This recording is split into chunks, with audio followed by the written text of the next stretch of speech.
Hey everybody, it is your old pal Uncle Ron, and I am uploading some older stuff that hasn't gotten a lot of love recently, and so I'm going to send it back out there now with the show coming back, or a version of the show coming back. And this one is my chat from 2012 with Maggie Siff. If you don't know who Maggie Siff is, she was on Mad Men and Sons of Anarchy, and now I think she's on either Powers or Billions or something, one of those shows with the one-word title. But I am going to be also uploading the David LaBrava one, who played Happy on Sons of Anarchy, maybe in a day or so. So enjoy my chat with Maggie Siff from Sons of Anarchy. I believe, if I remember correctly, she is sitting at the table where they have their meetings, and where they have church, and doing the interview. And I am uploading it unedited. So it's going to have the original music, entrance music, when the show was called The Ron Experience 12 years ago. So please enjoy, and let me know what you think. And don't forget to check out all the new stuff that's coming. We'll talk to you soon. Hi everybody, welcome to episode 37 of The Ron Experience. We have a great show. Maggie Siff, Dr. Tara Knowles from TV Sons of Anarchy is here today, and had a really good time talking to her. Great gal. Just an amazing person to talk to. Really insightful, really intelligent. It was just a pleasure. It was an honor to talk to her. Would love to have her back on the program. A lot of things to cover real quick. The boost that we've gotten is ridiculous, and it's a beautiful kind of ridiculous. So please don't forget, head over to facebook.com/TRXpod and follow us on Twitter @TRXpod. And it's crazy. And subscribe on iTunes, and rate and comment, and it's just lovely. It's fantastic. You know, usual things of that ilk, and it is getting close to that time. It is getting close to Halloween, so we here at the Ron Experience have gone out and done you a favor. If you are familiar with FearShop.com, the store where horror meets metal, it's got licensed T-shirt sales from heavy metal bands and horror movies. You head over to FearShop.com. Any order over $20, put in the promo code, or the coupon code rather, TRX, and I'll save you $3 off of any order over $20. My gift to you. I think it's a nice little present. My thank you for the continued support. It's a lot of fun doing this show, and I try to make it fun for everybody involved. So it's what I do. It's my thing. So we're going to pay a bill real quick, and then we'll be back with the one and the only, the incomparable, the lovely, the talented, insert adjective here, Maggie Siff. Hoity-toity, highfalutin, la-dee-da, fancy-schmancy. If that's what you're thinking when you hear the words afternoon tea, then we have good news for you, my friend. You don't have to get your panties in a bunch to drink tea, because now there's indie tea. Really tasty, really organic, really fun tea. So relax, get loose, and drink to your heart's content, because indie tea is tea for the independent spirit, and you can drink it whenever you want. You can find Indie Tea on our website, indietea.com. That's www.indietea.com. Maggie Siff, thank you so much for being on the program today. It's a real pleasure. Sure, it's my pleasure to be here. Real quick, the new episode, I gotta ask, did you hurt yourself at all filming that? No, I have to say I had the easier end of that job. The stunt girls the stunt girl who was receiving the blows really had the hardest job, actually, I think, of everybody. But they take care of us pretty well when we have to do things like that. We have lots of doubles and stunt doubles, and you know. It just the intensity goes from one range to another. I know. It's crazy. And then I was waiting for the cast to get used. I was just like, oh, wait, when is she going to realize that she's got a cast on her arm? And then just start pounding her. And then it happened. And I know. I think Kurt was waiting for a moment to use the cast as well. How can you resist when you have such a weapon attached to your person? Exactly. Now, back at the end of season 4, was that when you had the bigger one on? Was it difficult to sit there like that, or? Yeah, I mean, the original cast that they gave me, there were actually 2 versions of it. Because I re-broke the hand at some point. So that was the cast that had the pins in it, and that was really hard to work with. So mostly my arm sort of stayed in a sling. But in some ways, it's been harder to work with the cast where my arm actually has mobility. So just sort of figuring out what I can and can't do, and then when I do things that would obviously really fucking hurt my hand, like using it as a weapon. Right. All of that has been kind of an ongoing question throughout the season. I can. Just looking at, I've had my cast on that hand before, and I know how uncomfortable it can be. It's just it's horrible. Yeah, I've actually never broken any of my bones, but my boyfriend had his arm in a cast for months, so I lived with it for a long time. And I hope there's wood near you, because now that you've said it, I know. I'm going to knock on wood right now. There you go. Yeah.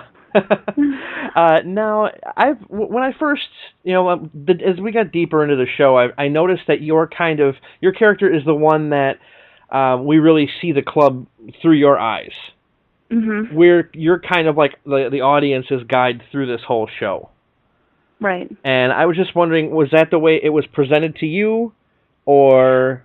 I think, Kurt has said that before. I mean, I think he sort of slowly realized it somewhat over time in writing for the character. He said she's difficult to write for, and partly because she's historically, sort of throughout the seasons, been the character who has a kind of bigger perspective. She's been out in the world, and she grew up in the world, but she moved away from it, and she tried to make a whole bunch of different choices to change her life, and then she has found her way back, but she still has a sense of the larger picture, and she has a different kind of moral framework than most of the people who are so inside the world that they can't really see beyond the confines of the world. Mm-hmm. So I think I think so. At some point, I think Kurt realized that she's the character who loves these guys or loves this guy and yet knows better, which is sort of the position I think of a lot of our viewers, where you're like, these are people who aren't necessarily doing the best things in the world, and yet we love them and we have attachment to them and we're interested in what they're going to do. And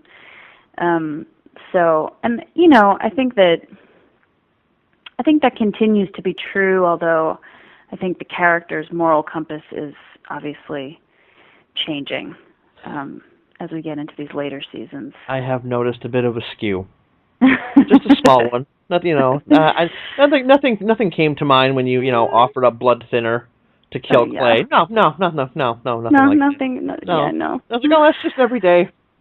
It's so sad. There's something so sad every time he kind of takes me down the darker paths, because I've had attachment to the good parts of her, and they don't go away, but she gets sort of increasingly embattled and kind of scarred by the things that happen to her as a consequence of living in this life.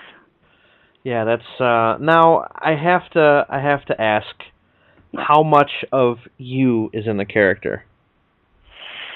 Well, I guess it depends on which parts of the character. I think Kurt writes for us, but he writes certain sides of the character. I think the part of her, I'm really not. I personally am not a particularly violent or aggressive person. I think Tara has more sort of fundamental shades of that, and a lot of repressed kind of anger, and she comes from sort of what's deep down is sort of, I think, darker than what exists in me. I think she's, you know, like myself. I think we share a kind of thoughtfulness and a kind of, you know, constant questioning, like what's the right thing to do. I hate to say it, but I share a certain part of her indecision. You know, things like that, the kind of more, I guess, more brooding, introspective parts of her personality I identify with closely. Now, with the death of Opie, I think it's been long enough we can actually talk about it in the open. Yeah. I had DL on last week, and Yeah. it was right after it happened, so I was kind of like not trying to spoil for people. Yeah. We haven't really seen Tara kind of grieve in a way. Is that going to be coming up? Is it going to be affecting her character later in the season, or? For Opie, I don't know. You know, Kurt, he didn't. You know, he. I mean, I wondered about that as well. You don't see it directly. I feel like the death of Opie impacts everybody, and it certainly presses on the world.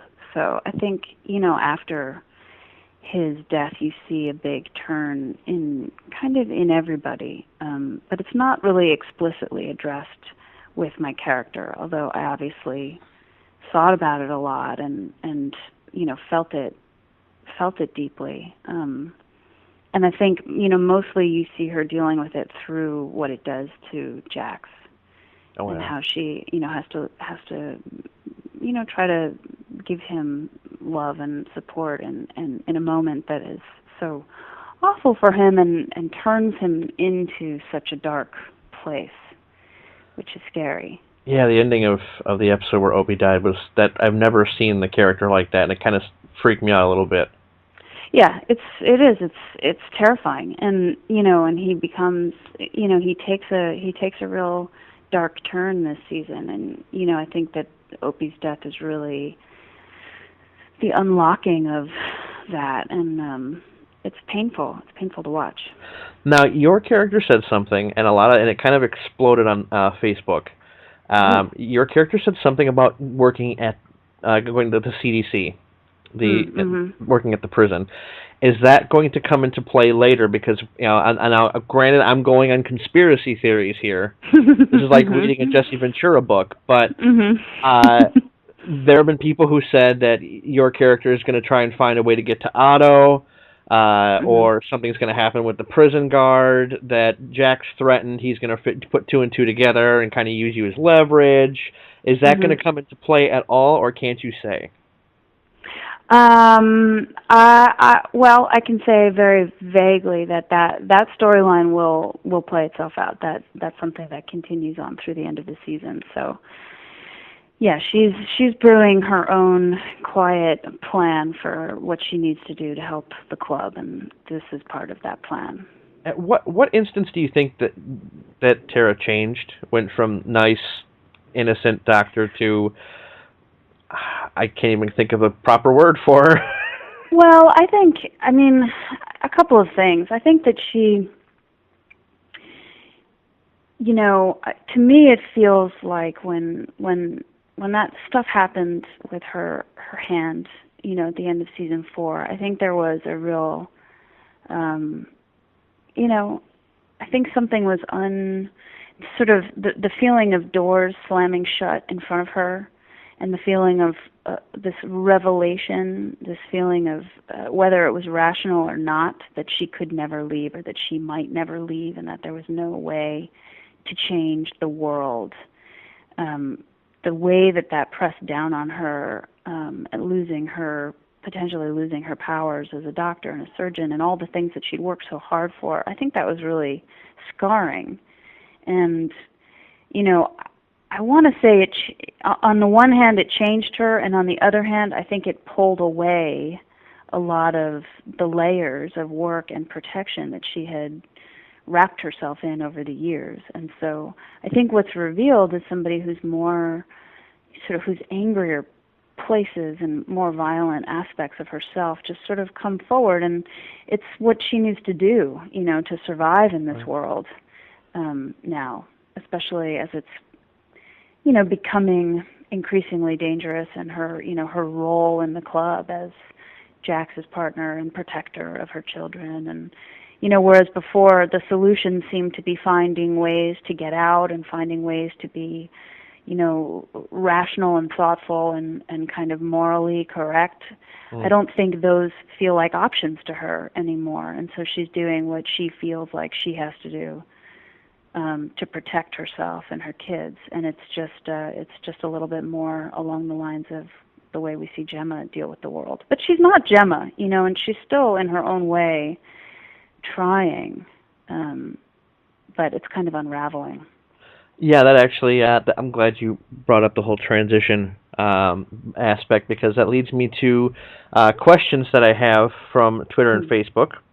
Mm-hmm. There's quite a few of them. I've vetted through the ones where they've asked about Charlie. Yes, thanks. No, I didn't feel right doing that, because it's just like, I'm sure she gets it all the time, and I'm not that kind of person. So that's not something I'm going to... Okay. Question here from at DZ25 would like to know, what is one role in a TV show or movie that you have not done that you would like to do? Oh, a role in a TV show or a movie? So many. It's hard to know. It's easier to answer with, I do a lot of theater, and so there are roles, that I know I'd like to play in the theater, but in television and movie, everybody's fictional, and I don't know. I mean, I like playing really strong characters. I love doing period pieces. You were great in Mad Men. Oh, thank you. Yeah, I mean, I love creating characters inside of worlds, that you've never seen before.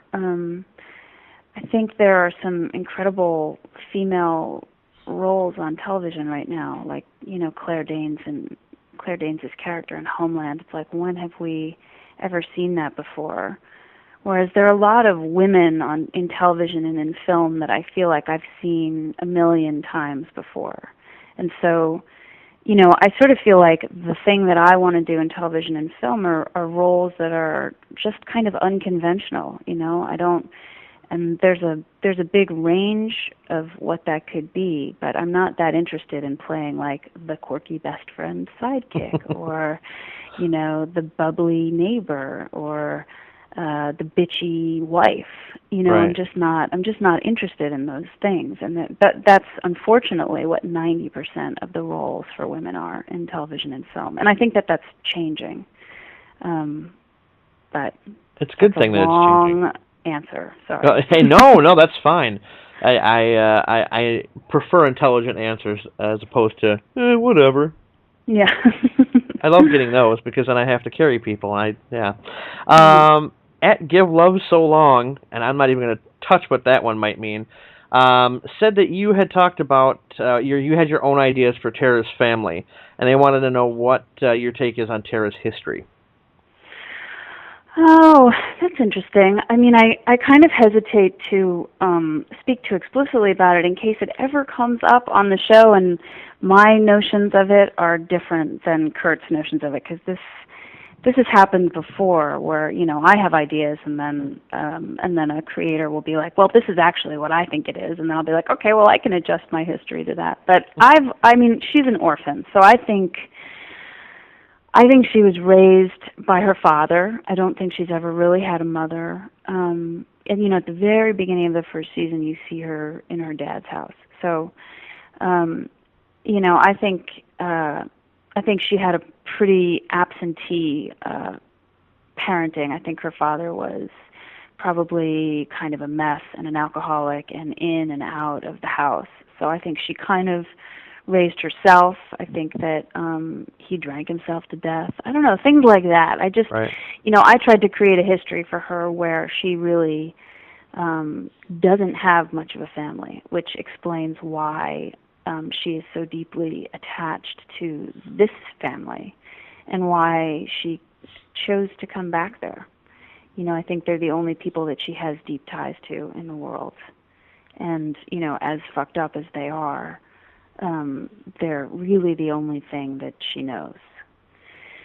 What, So yeah, yeah. you got to really stick with what you know. You can't really, that's just the way life is, I suppose.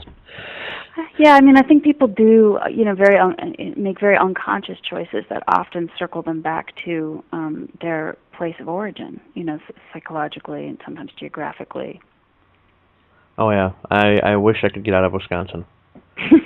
Is that what you are? Yeah, we ride cows down the street to get where we want to go, and pick cheese from trees, and every fifth person is a serial killer. But that's how besides the point. At Kim Sipe wants to know, do you ever feel awkward, especially during the really intense scenes? Awkward. I wonder what she means by awkward. I have no idea. Let's see. When do I feel? I mean, there's certainly, in acting, the goal is to, get through the awkwardness. So, you feel awkward when you feel like you don't exactly know what you're doing, but then hopefully during the process of rehearsing and talking to the director and working through it, you find the comfort. There's certainly, Charlie and I have had any number of very intimate scenes that are potentially very awkward. And, you also have to just kind of work through that and get really comfortable with the person, which we have. I mean, after 5 years, we have a kind of, all of us have a kind of shorthand for working together. And there's very little, the show shows so many transgressive things that you kind of have to get over it really quickly and forge ahead.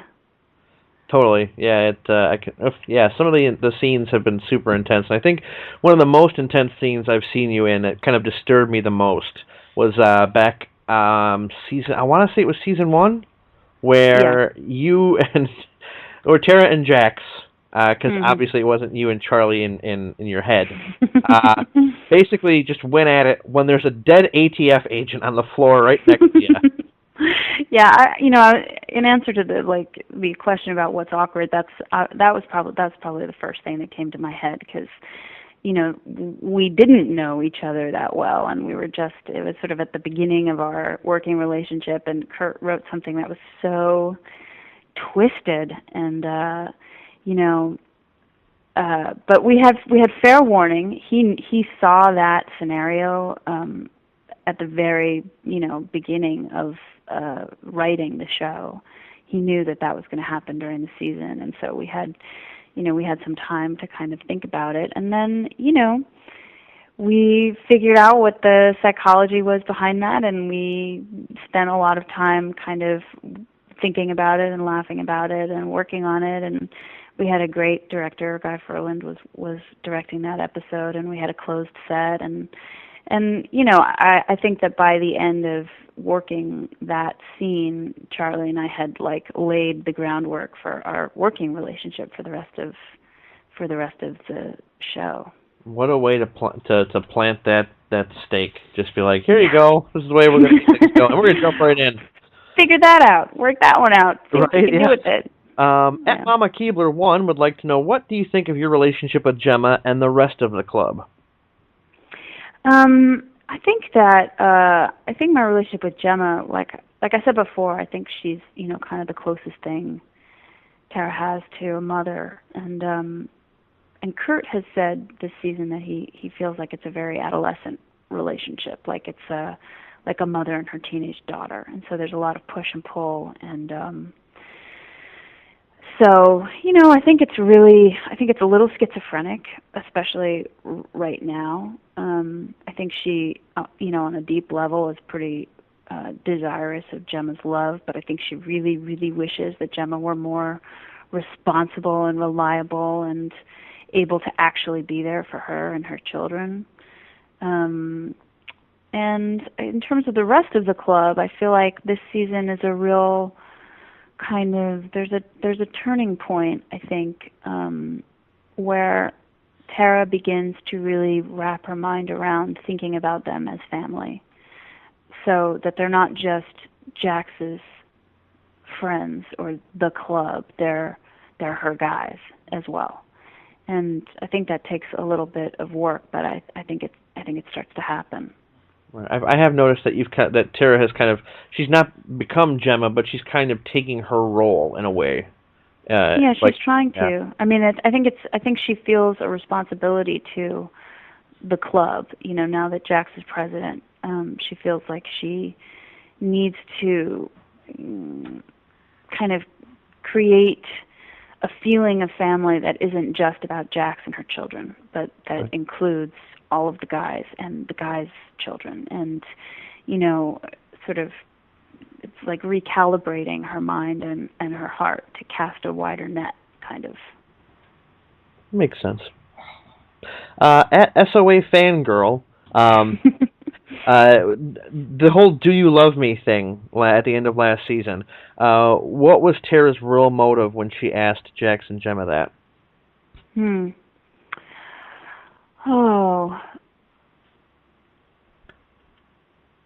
I think that was part of a kind of. It felt very.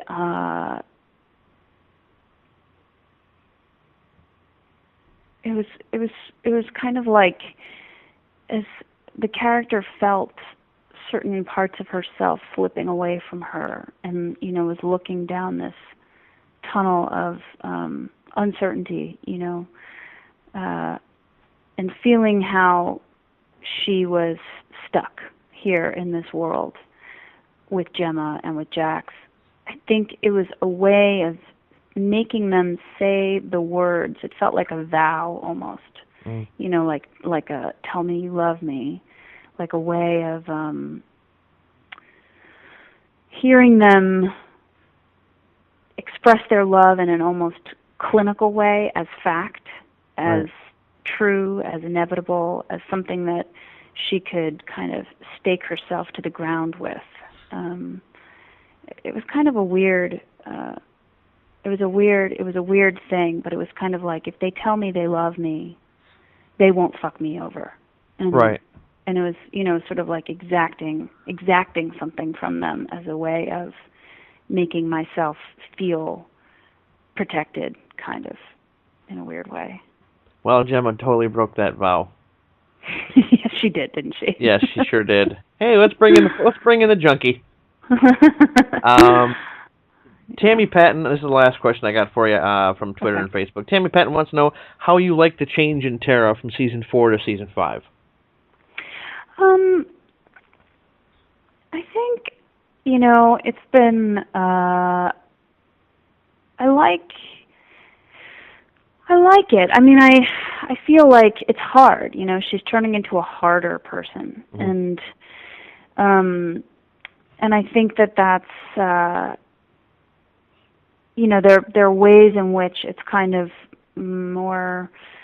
What I like about it is that it makes me feel a little stronger. It makes me feel a little wishy-washy, because Tara's always been sort of quivering on this brink of not knowing what to do, and so it's nice to have a little bit more power, and it's nice to be able to play that. But I find myself more worried for the character and kind of like, and it's a little, after having played a character who's trying so hard to do the right thing for so long, it's, a little hard to see her making these really kind of rough, sort of violent choices in the way that hurts her. It's like she's hurt. They all hurt themselves every time they do something terrible and violent. And so, I think we all feel that way a little bit. Like I feel it when I read those scenes, where Jax does something that he's never done before. I sort of feel like, ow, So as an actor, it's fun to play, but as a person who's invested in the character, you're like, oh, that hurts a little. Really. Yeah. So we feel it too, I guess. I can't say no. A couple of last things here. You have a new film coming out this year, Concussion. Mm-hmm. Could you tell everybody a little bit about that? that's a totally different film. I'm not sure when it's coming out. It's a little independent film starring Robin Weigert, who actually has she has a recurring role in our film as the attorney Lowen. She was Calamity Jane in Deadwood. Oh, yes. And wow, that was her? Really? Yeah. Makeup, I tell you. Wow. She's a fantastic actress. And it's a kind of a film. She plays Robin's character plays a lesbian housewife in New Jersey with a family and a very conventional life, and she finds herself taking this very strange path into kind of becoming a sex worker. It's a very, very interesting movie that's actually kind of an exploration of marriage. And I play somebody who lives in her town and has a kind of relationship with her, and it's a very interesting film. I hope it finds an audience. Well, now I'm interested.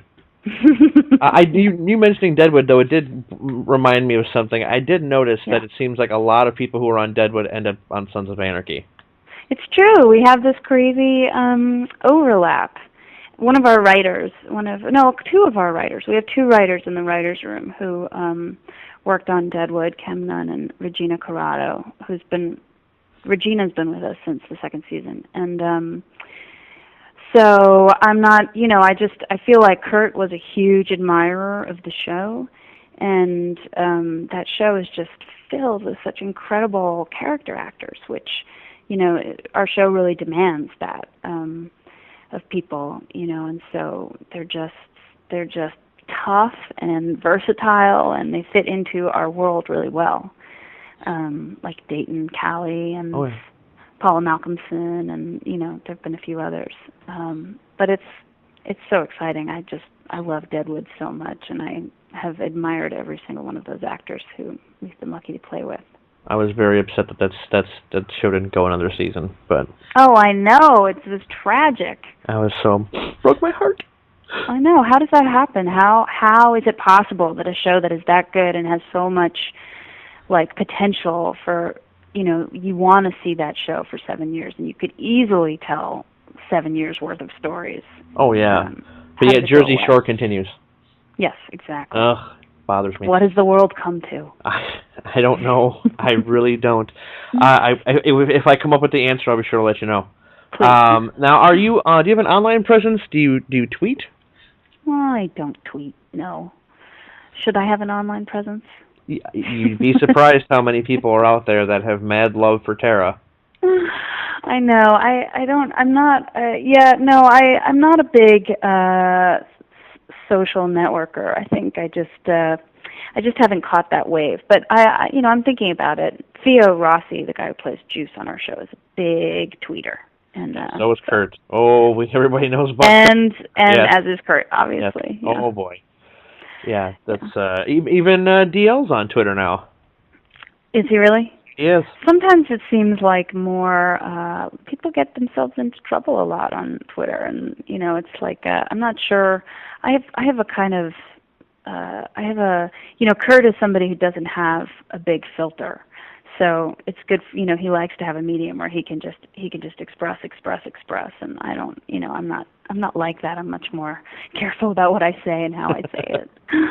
Yeah, Kurt doesn't seem to care what he says at all, which I completely appreciate. But I always wonder how much he gets in trouble dropping the C word, though. Yeah, I don't know. It doesn't seem to, people have come to expect it, and I think it's gotten him into trouble, but nothing he can't handle, it seems like. Well, Maggie, I appreciate you being on the program. It's been a real pleasure, and you'll have to come back on again sometime. I would love that. Thank you so much for having me.